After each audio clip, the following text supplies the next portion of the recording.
We're back. We totally didn't wait, forever. We really didn't, but you can imagine it's been days. We're doing this in 2014 somehow, and we discovered time travel then, so I sent it back to me with a note saying "Destroy the time machine." with a pickaxe. Because this show has taught me I have to be careful with the power of time. Yes, and it specifically said use a pickaxe.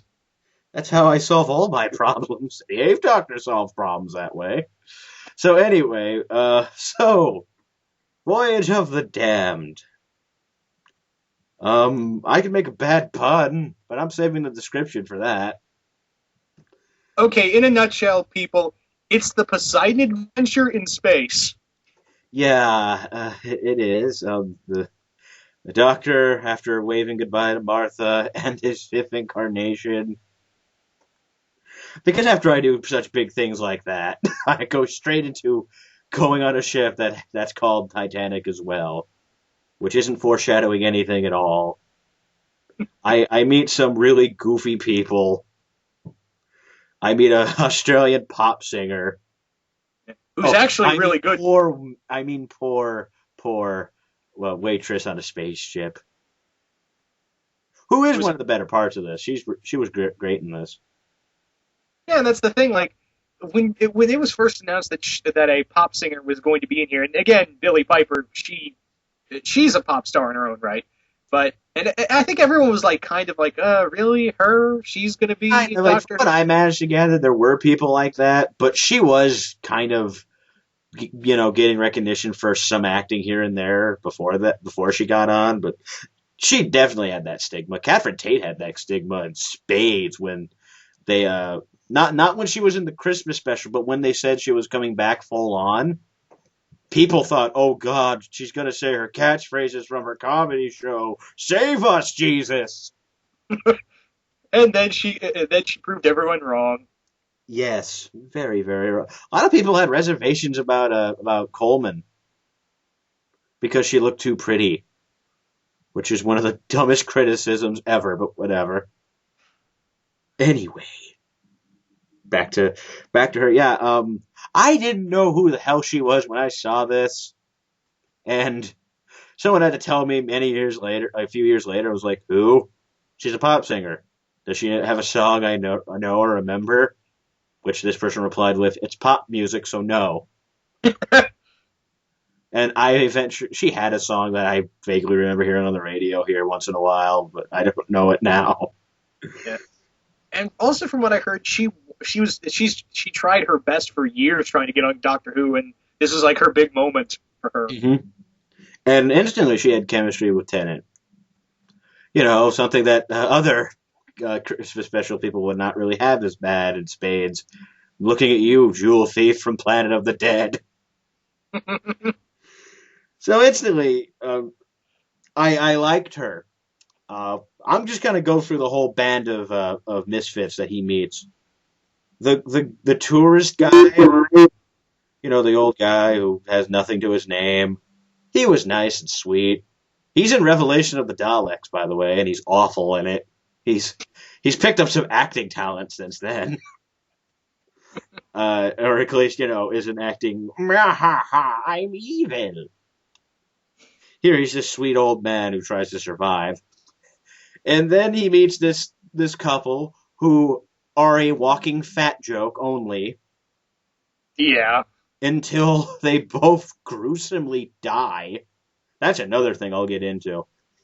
Then he meets this. I know some people despise him, but I couldn't help but love Baba Cavaletta or whatever the fuck his name is. And Once you he's not. found out he was a cyborg, which they brought up for only one reason, so he could be a Deus Ex Machina to do that cool little pulse wave thing And die. and die, which I'll admit I felt bad about. I was like, oh. Once you had that little, moment with Kylie Minogue, I really, really liked them, and he had to die. Then there's Alonzo. Say it with me now, Alonzo. It was all building to that moment, but I don't care. I still liked it. who later returned to the series end to have sex with Captain Jack. Hey, we don't know his story. We We knew it happened. know his story, and don't you dare send me fan fiction people out there. Because it probably, most definitely, does exist now. It probably existed before that scene, but that scene was definitely the new catalyst. And then there's that asshole who survives at the end who, in all honesty, only serves the purpose of you sometimes can't save the people you like. Which I like that lesson, but that's all that guy did, besides complain, to reinforce it later. Yeah, and he does go through a little character development of basically going, I don't have to be a prick all the time. He probably went back to being one, but hey, it's good to have something. After all the somewhat likable people die. And then, let's see, what else is there? There's those angel robot things. I liked them. They were a cool one-off monster, if you could call them that. They set up how they function, the whole you can ask questions, and I like how they did that and used it to build up tension when they needed to. Where he's like, "Oh crap, I used up a question." And it's funny too. He's like, "Do I really have to ask you 3 questions?" And then he realizes, "Shit, that was a question." No, that was funny. And plus, let's face it, seeing angel robots take their halos off and throw them like shurikens is one of the greatest things ever made. That's just an image that stays in my mind and makes me smile. Yeah, And their costumes look cool. Like their masks didn't look too cheesy. They could have looked. That would have looked. yeah. Although it's kind of weird too, because I've heard some people complain the whole angel motif. Because a few episodes earlier, we got weeping angels. That is true. Well, other things, they look a lot like an old series villain called the Axolons, who are just people with curly gold hair and curly faces. Not curly faces, gold faces. That would look weird. They all look like a stooge. That would be terrifying, I guess. Yeah, and then the villain. Wow. Okay. If let's look at the Christmas you and me have this past couple of days. The Richard E. Grant's character. He didn't do much, but he was subtle, except for the part where he became a marionette. But that just seemed more, that was supposed to look more gruesome than anything else, and it kind of did. And plus we got the return of the Great Intelligence. Yeah, and all that. Cyber King lady, before she became Cyber King, she was subtle. She was twirling her mustache a little. Both of them were, but they were subtle.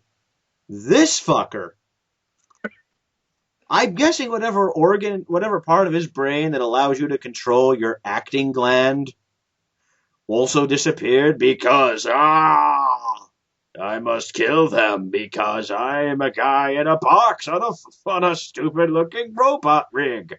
Grrr! It's basically Dr. Evil in a tin pot. Yeah, like I said, his head is encased in a box, and yet he's somehow still chewing every ounce of scenery whenever he's on screen. Yeah, and part of it was, are they trying to make him look crazy? Because it worked too well. It was like, really? He looks like this, and he talks and acts like he's still not as bad as Lumic. How are you going to tell anyone from beyond the grave? With this guy, it's not with Lumic where it's like you want to face palm. With this guy, it's like, oh, this is hilarious. It's not threatening at all. Yeah,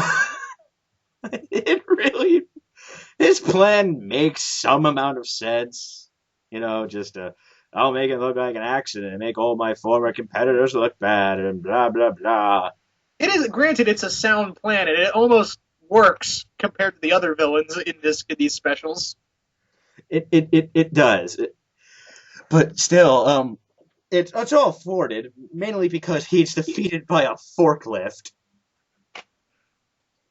by a by a small woman riding a forklift. That's a dignified way to go, I guess. When I die, I want to die that way. I don't have to be in the rig or anything. I just want someone. I just want a woman dressed like a maid to run clear at me in a forklift. And That's it is, how everyone wants to die. yeah, and it don't, and it is granted, it is a really good scene because everyone, I think, collectively, everyone's jaw collectively dropped because everyone, when you first saw that, tell me you weren't thinking, oh, this girl's gonna be the new companion. I did think that because again, I didn't know she was big, famous pop star who had a schedule, who had a busy work schedule on her, and and when she did that, I was like, wow, I really, she's gonna die. Damn it. And, she's falling in slow motion, waving her arms like she's trying to swim up. Yeah. And, you would want to go, you want to pull a Darth Vader and go, no. And, and then, you think that's kind of the end, but I can't remember because I didn't watch this one anytime soon. I'm basing this off of when I saw it during Christmas when they reran them all. Uh, how does she become that weird? Like she becomes like a weird star thing. Can you remember this? My brain's blanking. I can't remember either. I just, and it's It mind had boggling. to do with the ship's teleport. I'm really sorry, people, but I can't. It was kind of complicated and hard to remember. Yeah. Although, to be, there also was this really cool scene of them going down to Earth and seeing Wilfred for the first time. And that was unplanned the way it went, because he wasn't supposed to really be in series four. Uh, that his character was basically going to be whoever played Donna's dad in Runaway Bride. But and they actually recorded those scenes where in the first episode of series four where she's talking to him outside with a telescope. Yeah. They had filmed those scenes before with that actor, the actor who played her dad, but he passed away. He died of some kind of cancer, sadly, and they decided, out of respect, just to since they had plans for him, they were planning on for him to be appear again, like Wilford eventually did, and Donna's family eventually did, and so they just made that character up. I don't know if they made him up by that and put him in there, or if I'm guessing, or they just were just like because they don't mention him by name, so it could have just been, hey, Bernard Cribbins wants to be in here. He's a well-known, respected actor. Let's have him be here. That'd be fun. He was in he was in Peter Cushing's Doctor Who movie. He's a, and then yeah, especially that was definitely a cool little callback if you think about it. But Yeah. he was and very much still is a respected actor. So I don't know if that was a cameo or if that was planned that way after the fact. It's a little confusing, but all that works out that way. And I laughed my ass off when he said, "No one wants to spend Christmas in London after the last two times." That's one of my criticisms. That line was funny, but here's a problem that addressed a problem with these Christmas specials. And event, and plus, I'll mention it here. Sixth Doctor fixed it. Not Sixth Doctor. Next Doctor. Colin Baker came and said stop. Slapped him. No, uh, because all of them took place in modern day, and this would be, and it doesn't happen because again, something horribly catastrophic almost happens to London on Christmas Day, the third time in a row. I give him respect for acknowledging that twice in a row something really scary happened, but you don't acknowledge it and then make the problem worse by doing it again. You kind of still broke. You still committed the crime. You just were like you put a spotlight on yourself now. You kind of shot yourself there. That's a bit of a thing here. Another thing to mention is this is probably the most depressing in terms of gore and violence. Yeah, So many people die. that's the thing. This is the darkest of Tennant's Christmas specials, and I don't think it's intentional. They tried to be very Christmas romps. They tried. They tried with the funny and all that. But yeah, you know, when main troop, who knows how many people were killed by the robots when the plane exploded. yeah, And then later on in series 4, if the doctor wasn't there, the ship would have crashed into the earth. This is really depressing if you think about it. But it's fun. It's Christmas. La not la any- la la la la. not anymore. I know. Maybe this is perfect to do after Christmas. God. There are some like when you first watch. This is actually my first episode through and through because I've said this before. I watched in the middle of Silence in the Library. That made my brain hurt. That was my first exposure to Doctor Who. But Yeah, I was Runaway Bride now that I think about it. and this episode was the one I sat down from and watched beginning to end. So I can say officially this is my first uh, introduction to Doctor Who. And I got to say, this is actually a really good jumping on point if you want to show someone to Doctor Who. Totally. It completely. Um, the parts of it are gruesome when you think about it as a Christmas special. That's the thing that just got to me. Like, this is Christmas. My Christmas are not normally this gory. Normally, there's a weird exception that we're not getting into. Um, it involved hunting. That's all I'm going to say. But yeah, don't. I like this one. This one's a lot more. It's a lot more memorable for some of the wrong reasons. But compared to the next Doctor, it's more memorable. It had more character because, like we said with Next Doctor, that had like it had the Doctor. It had it had I can't. This is how bad I am. Can't remember names. It had Morrissey. Rosita was nice, and then Cyber King Woman. That's it. This the fat jokes from that couple got really sickening. But after the husband dies and the wife kind of stupidly commits suicide, that still was out of love. I'm like, okay, I'll give you that. That got me. It was a bit of a stupid sacrifice, but hey, whatever. At least they're nice damn jokes. Yeah. And then we also had Baphomet the Cyborg. Yeah, that's you would have video game now. Is this an anime power up? I know. I mean, and the thing is, just like the whole Frick, establishing he was a cyborg was just there so they could do that. Yeah. And, make all that happen. It had really nothing. It added kind of a dimension to the character because you realize, well, obviously there's some, because they mentioned marriage, laws against cyborg human marriage. That's interesting. Are we really afraid of cyborgs having sex with people? Okay. And is it cool for robots and alien human marriages? And that's the thing. That opened a can of worms, and I don't think we want it opened.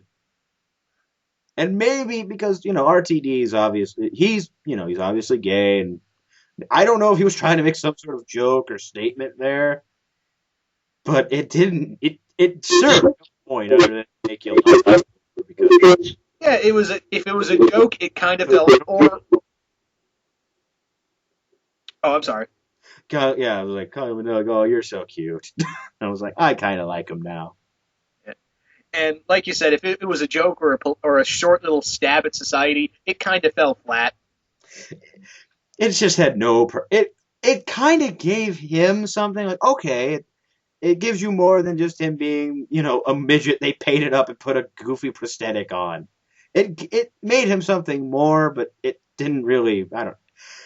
It all just served it in so he could become an anime character. And the other thing is, there are some good little character moments, like with the Doctor and Alonzo, or like you said, Astrid and Baffa Catalana. That's what Davies is known for, having those nice little character defining moments. When his head's on straight, he knows how to do character. Yeah, And not to mention that little moment after all's said and done, prick McAsshole runs into the moon set, and the surviving guy, he's like, I have nothing left, and then the doctor's like, how much is on this credit? How much did you let us all have? And he put a ridiculous amount on there. He's like, I have money. And it's like, that was really heartwarming. I'm glad they put that in the Christmas special. yeah, I'm glad he remembered to put a heartwarming moment in a Christmas special. yeah. So, else? Ship didn't look that bad. Yeah, compared to the Cyber King. Yeah, they had more money, I guess. Maybe a lot of the money went into, and Next Doctor went into making that town look the way it did. Because we didn't mention it, but they dead on recreated that time period. Yeah, so maybe that's where the budget went for that episode. And the set here, like the sets they're on, look really nice. When they're fighting for their lives, trying to cross that small little bridge, a lot of that looked, obviously CG, but it didn't look as bad as the Cyber King still. And I got to give a lot of credit to the actors, because they're really pulling off that this is, despite it's all CGI, that's definitely a life or death situation. Plus, we get to see the Doctor deflect one of the killer halos of death with a pipe. Yeah, that was cool. And maybe it's just, I know it's corny, but I love that scene where Tennant just tells that guy to shut the fuck up. I like the scene after, okay, everyone's dead. He programs, after, talking the robot into obeying him, they grab him and they descend up. And he breaks through the ceiling into the control room. The best part of that is I saw a review of this same episode where the guy's just watching this and he ended it with, we're all going to hell now, aren't we? David Tennant ascended to heaven. God, that was so... Part of that's cool. The other part is, wow, this is really stupid. Yeah. If you boil it's awesome and stupid at the same time. Oh, God. I hope that clip's just alone on itself on YouTube. I need to rewatch that again and again. I've seen it. It's there. Thank you. People on the internet, you've given me faith. Not and not in God per se, just David Tennant breaking through my floor. I'm out on stuff to say, I think. Me too. So this had a lot more fun moments and more characters to like. It had more characters in general, but it had more characters to like. Yeah. I'm trying to argue which one's the worst. I think Christmas Invasion's the worst, but we're not covering that today. Next year around Christmas, we'll do it probably. Or we'll skip it. It'll just be us going boring, boring, boring, boring, boring. Minutes with Tennant, great. Now we're done. So those are those. Thank you for being here, Deadpoolzilla. No problem. Please go, and he has a few reviews coming up of Doctor Who things. He has other Doctor Who things you can look at if you're interested. He does a lot more than I do on a weekly basis. You're never gonna see me do more of these videos like this every day. I can only muster this up every couple months. So until you next time, see you. I'm probably gonna have to explain Ghostlight. Oh God. Try and see me fail at that. Okay, goodbye. Goodbye.